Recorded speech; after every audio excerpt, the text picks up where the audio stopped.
መድፈኞቹ አርሰናሎች እጅግ ወሳኝ የተባሉ ሶስት ተጫዋቾችን በክረምት የዝውውር መስኮት ለመሸጥ እያሰቡ እንደሆነ ተሰምቷል። በእርግጥ ከሶስት ተጫዋቾች በላይ በክረምቱ አርሰናልን ይለቃሉ ተብሎ ይጠበቃል። ጥሩ ገንዘብ የሚያወጡት በተለይ ሁለቱ ደግሞ ከአርሰናል ቤት እንደሚለያዩ በከፍተኛ ሁኔታ እየተጠበቀ ነው የሚገኘው። እነዚህ ተጫዋቾች ማን ናቸው? መድፈኞቹ ነገ እንግዲህ ለአራት ዋንጫ እንደሚፎካከሩ ይታወቃል። በኤፍኤ ካፑ ጨዋታ ታዲያ እነማን እረፍት ያገኛሉ? በነገው ጨዋታ አርቴታ ምን አይነት አሰላለፍ ይዘው ይገባሉ? የኤፍኤ ካፕ ዋንጫስ ለአርሰናል ምን ያህል አስፈላጊ ነው የሚለውን ጨምሮ ሳሊባና ኦዴጋርድ በነገው ጨዋታ ይኖራሉ ወይስ ምንድነው ያለው አዲስ ነገር የሚለውን ጨምሮ ዴክላን ራይስና አርቴታ ትላንትና ደምቀው ያመሹበትን ሽልማት አግኝተዋል።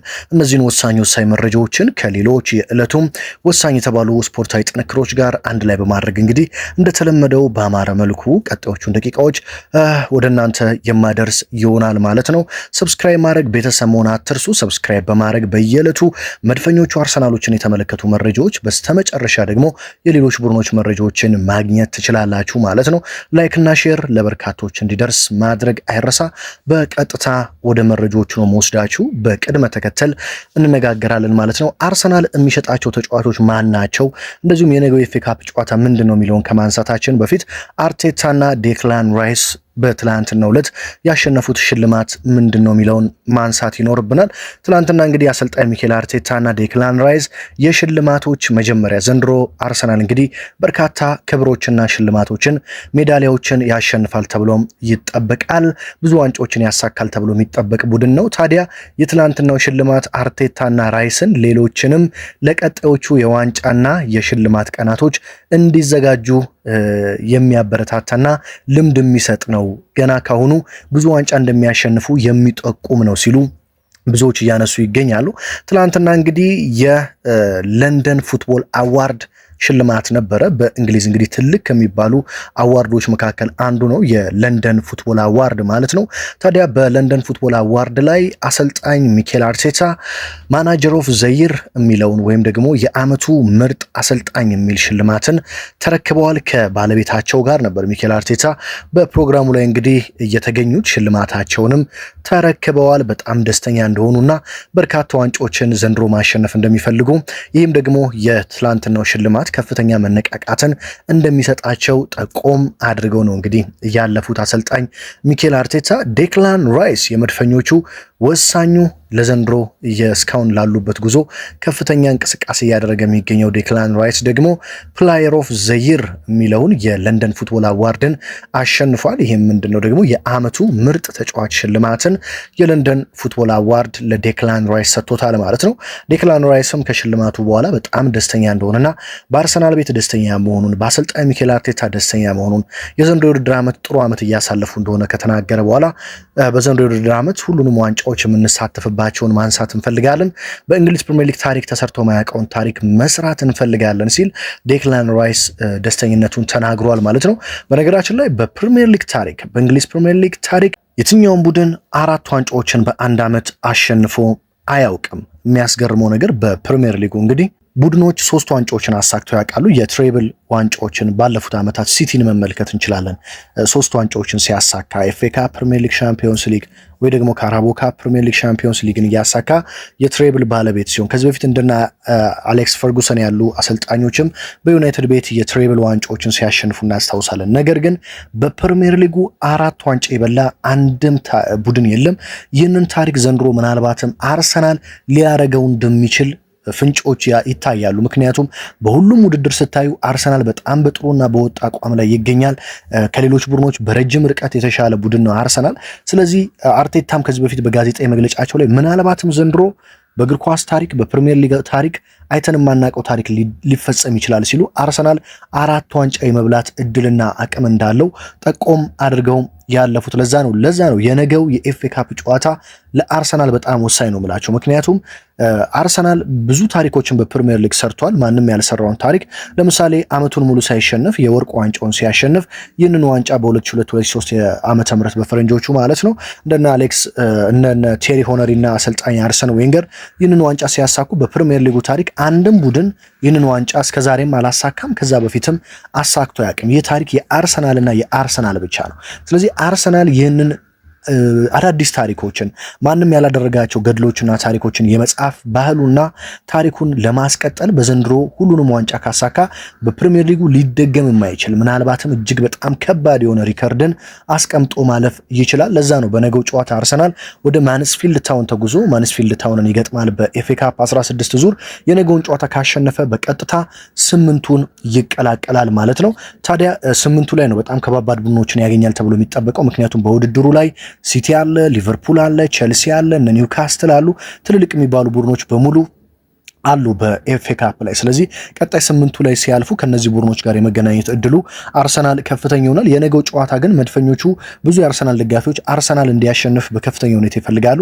በእርግጥ እንደ ብዙዎቹ ከሆነ አርሰናል ፕሪሚየር ሊግ እና ሻምፒዮንስ ሊግ ብቻ የሚፈልግ ቢሆን ኖሮ እነዚህን ውድድሮች ወድቆ የጨዋታ ጊዜውን በማሳጠር እረፍት ጊዜውን በማብዛት ፕሪሚየር ሊግ እና ሻምፒዮንስ ሊግ ላይ ብቻ ትኩረት እንዲያደርግ አርሰናል ብዙዎች ሊያስቡ ይችላሉ። ነገር ግን የአርሰናል ደጋፊዎች ዘንድሮ ብዙ ዋንጫዎችን እንዲያሳካላቸው ስለሚፈልጉ በሁሉም ዋንጫዎች ላይ እያሸነፈ እንዲያልፍ ይፈልጋሉ። በተለይ 4ቱን ዋንጫ በማሸነፍ አርሰናል ታሪክ እንዲሰራ ብዙዎች ስለሚፈልጉ ማለት ነው።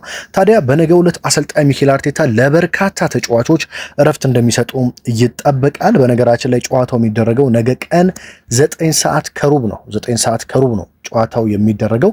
ለምን 9 ሰዓት ከሩብ እንደሆነ በእርግጥ ብዙ ነገሮችን ለማየት ሞክሬያለሁ። ነገር ግን ያንን ማግኘት አልቻልኩኝም። 9 ሰዓት ከሩብ የተደረገበት ምክንያት በነገራችን ላይ ማንስፊልድ ታውን ማለት በጣም የወረደ ቡድን ነው። ባለፉት 5 ጨዋታዎች እንኳን ብንመለከት አንድ ጨዋታ ብቻ ነው ማሸነፍ የቻለው። በሁለቱ ተሸንፎ በሁለቱ አቻ ወጥቶ ነው የመጣው። አርሰናል ደግሞ ካለፉት 5 ጨዋታዎች 4ቱን አሸንፎ በአንዱ ብቻ አቻ የወጣም ቡድን ነው ማለት ነው። ስለዚህ አርሰናል ማንስፊልድ ታውንን የማሸነፍ ቅድመ ግምት የተሰጠው ቡድን ነው። ስለዚህ አሰልጣኝ ሚኬል አርቴታ ለነ ጋብሪኤል ማጋሌሽ፣ ለነ ፔሮ ሂንካፔ፣ ለነ ማርቲን ዙሜንዲ፣ ለነ ዴክላን ራይስ እንደዚሁም ደግሞ ለግብ ጠባቂው ዴቪድ ራያ የመሳሰሉ ተጫዋቾች እረፍት እንደሚሰጡ ይጠበቃል። በተለይ በነገው ጨዋታ እነ ካይ ሃቨርትስ የመሰለፍ ዕድል ያገኛሉ ተብሎ ይጠበቃል። እነ ሉዊስ ስኬሊ የመሰለፍ ዕድል ያገኛሉ ተብሎ ይጠበቃል። እነ ሪካርዶ ካላፊዮሪ ቋሚ ሆነው ይጀምራሉ ተብሎ ይጠበቃል። አጥቂው ቪክቶር ዮኬሬሽም እረፍት ያደርጋል ተብሎ ሲጠበቅ፣ ጋብሪኤል ጄሱስ አጥቂ ሆኖ ይጀምራል ተብሎ ይጠበቃል። ጋብሪኤል ማርቲኔሊ የክንፍ አጥቂ በመሆኑ ይጀምራል። ሊያንድሮ ትሮሳርድ እረፍት ይሰጠዋል ተብሎ የሚጠበቅ ሲሆን ቡካዮ ሳካም በነገው ጨዋታ እረፍት የሚሰጠውና ኖኒ ማዱኬ ቋሚ ሆኖ የሚጀምር ይሆናል። ኬፓ አሪዛባላንጋ ደግሞ የአርሰናልን የግብ ዘብነት ይጠብቃል ተብሎ ሲጠበቅ፣ ተከላካይ ላይ እንግዲህ የቤን ዋይት መጎዳት ምናልባትም ሳሊባም ጉዳት ላይ ከሆነ በነገው ጨዋታ እነ ቲምበር የመጫወት ግዴታ ውስጥ ሊገቡ ይችላሉ።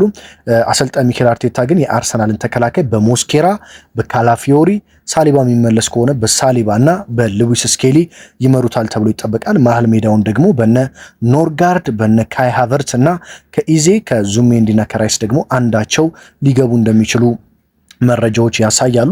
ዊሊያም ሳሊባ እና ኦዴጋርድ እንግዲህ እስካሁን ድረስ ለነገው ጨዋታ ዝግጁ የመሆናቸው ነገር ምንም የተረጋገጠ ጉዳይ የለም። በተለይ በነገው ጨዋታ ሳሊባ ሊመለስ እንደሚችል ቢገለጽም ኦዴጋርድ ግን እስካሁን ድረስ ወደ ልምምድ እንዳልተመለሰም እየተገለጸ ነው የሚገኘው። ማርቲን ኦዴጋርድ ባለፉት የፕሪሚየር ሊግ ጨዋታዎችም በተከታታይ አምልጠውታል። ስለዚህ ምናልባትም በነገው ጨዋታም የመሰለፍ ዕድሉ ጠባብ ነው።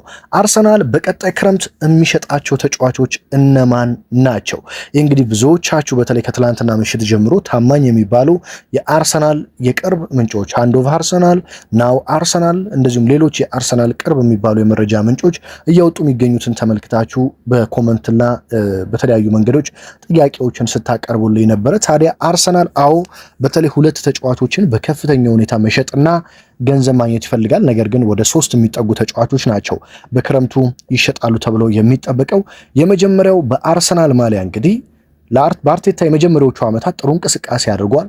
በተለይ በ2022-23 ዓመተ ምህረት በጣም የማይታመን ከቡካዮ ሳካ ጋር እጅግ አስደናቂ ዓመትን አሳልፈዋል። ጋብሪኤል ማርቲኔሊ በክረምቱ አርሰናልን ይለቃሉ ተብሎ ከሚጠበቁና መድፈኞቹ ይህንን ተጫዋች በመሸጥ በርካታ ገንዘብ ለማግኘት እቅድ ካላቸው የሚሸጡ ተጫዋቾች ግንባር ቀደሙና የመጀመሪያው ተጫዋች ጋብሪኤል ማርቲኔሊ ነው። እንደኔ ጋብሪኤል ማርቲኔሊ አርሰናልን ለመልቀቅ እንደውም ዘግይቷል የምለው ተጫዋች ነው። ባለፈው ክረምት ነበር ከአርሰናል መልቀቅና አሰልጣኝ ሚኬል አርቴታ በሱ ቦታ ትልልቅ ተጫዋቾችን ለማስፈረም ከፍተኛ ጥረት ማድረግ የነበረባቸው ባለፈው ዓመት ነበረ። ምክንያቱም ጋብሪኤል ማርቲኔሊ ያለውን አቅም እንደኔ በሚገባ የጨረሰና የሚገባውን እድል በትክክል መጠቀም ያልቻለ ተጫዋች ነው ብዬ አስባለሁ። በተለይ አሁን ካለው የአርሰናል ስብስብ ጋር አብሮ መጓዝ የማይችል ከሌሎች ተጫዋቾች ጥራት አንጻር ከነ ቡካዮ ሳካ፣ ከነ ዴክላን ራይስ፣ ከነ ዙሜንዲ፣ ከነ ኤዜ፣ ከነ ማጋሌሽ፣ እንደነ ሳሊባ፣ ቲምበር ያሉ ተጫዋቾችን ጥራት ስትመለከቱ በአርሰናል ቤት በግራ ክንፍ አጥቂ ሆነው እንግዲህ አርሰናል ቤት ውስጥ የመቆየት አቅም አለው ብዬ እኔ በግሌ አላምንም።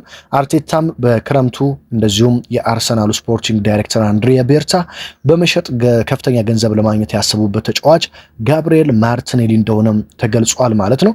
ጋብሪኤል ማርቲኔሊ እንግዲህ በቀጣዩ ክረምት ከሚሸጡ ተጫዋቾች መካከል አንዱ ሲሆን አርሰናል በዚህ ስፍራ በቀጣይ ክረምት የመጀመሪያ ስራው በዚህ ቦታ አንድ ወርልድ ክላስ ተጫዋች ማምጣትና የዴክላን ራይስ ምትክ ማምጣት እንደሆነ ይታወቃል። በዚህ ቦታ እንደነ ጎርደን ያሉ ተጫዋቾች በስም ዝርዝር ውስጥ የሚገኙ ተጫዋቾች ናቸው። ስለዚህ ማርቲኔሊ በቀጣይ ክረምት ይለቃል። ሌላኛው ሊያንድሮ ትሮሳርድ በዛው ስፍራ ሊያንድሮ ትሮሳርድም በቀጣይ ዓመት በአርሰናል ቤት የማይቆይ ተጫዋች እንደሆነ ተገልጿል። ሊያንድሮ ትሮሳርድ በዘንድሮው የውድድር ዓመትም ወደ ቱርክ ፊነርባቼ ሊያመራ ከጫፍ ደርሶ እንደነበረ ታስታውሳላችሁ። ከዛ በኋላ ነው አርሰናሎች በዛ ቦታ ማንንም ስላላስፈረሙ እንደሚያስፈልጋቸው ሲረዱ ያስቀሩት። ታዲያ ሊያንድሮ ትሮሳርድ በርካታ የቱርክ እንደዚሁም የሳውዲ ክለቦች ይፈልጉታል። ስለዚህ ሊያንድሮ ትሮሳርድ አርሰናልን ለቆ በክረምቱ የሚወጣ ተጫዋች ይሆናል ማለት ነው። ከሱም መድፈኞቹ ገንዘቦችን ለማግኘት እንዳሰቡ ተሰምተዋል ማለት ነው። ስለዚህ በዚህ ቦታ ላይ አርሰናል ቢያንስ ሁለት ተጫዋቾችን በቀጣይ ክረምት ያስፈርማል። አንድ ትልቅ ወርልድ ክላስ ተጫዋች፣ ሁለተኛ ደግሞ ተቀያሪ መሆን የሚችል ጥሩ ፕሮፋይል ያለው ተጫዋች አርሰናል በዚህ ስፍራ ላይ እንደሚያስፈርም ነው የሚጠበቀው። ሌላኛውና ሶስተኛው ተጫዋች ከአርሰናል ቤት በቀጣይ ክረምት እንደሚለቅ የሚጠበቀው አጥቂው ጋብሪኤል ጄሱስ ነው። ጋብሪኤል ጄሱስ እንግዲህ በዘንድሮ ክረምትም ላይ ሊሸጥ እንደነበር ታውቃላችሁ። ነገር ግን የነበረበት ጉዳት የሚገዙ ቡድኖችን ፍላጎት እንደቀነሰ የሚታወቅ ነው። ጋብሪኤል ጄሱስ ወደ አገሩ ብራዚልም ሊያመራ እንደነበረ ታውቃላችሁ። በብራዚል የሚገኙ በርካታ ቡድኖች የእሱ ፈላጊዎች እንደሆኑ ይታወቃል። ነገር ግን በጉዳቱ ምክንያት ፍላጎታቸው ቀንሶ በአርሰናል ቤት ለመቆየት ችሏል። ነገር ግን በቀጣዩ ክረምት በአርሰናል ቤት የማይቆየው ተጫዋች ሌላኛው ጋብሪኤል ጄሱስ እንደሆነ ተገልጿል ማለት ነው። በዚህ በኩል እንግዲህ ቪክተር ዮኮሬሽ አለ። አርሰናል ታዲያ ከቪክተር ዮኮሬሽ ጋር መፎካከርና በዛ ስፍራ በደንብ ማጥቃት የሚችል ሌላ አጥቂ ክረምቱ ላይ ያስፈርማል ተብሎ ይጠበቃል። የአትሌቲኮ ማድሪዱ አጥቂ አልቫሬዝ በአርሰናል በጥብቅ የሚፈለግ ተጫዋች ነው። ነገር ግን ኡሊያን አልቫሬዝ ከአርሰናል ይልቅ ወደ ባርሴሎና መሄድን ይመርጣል እየተባለ ነው የሚገኘው።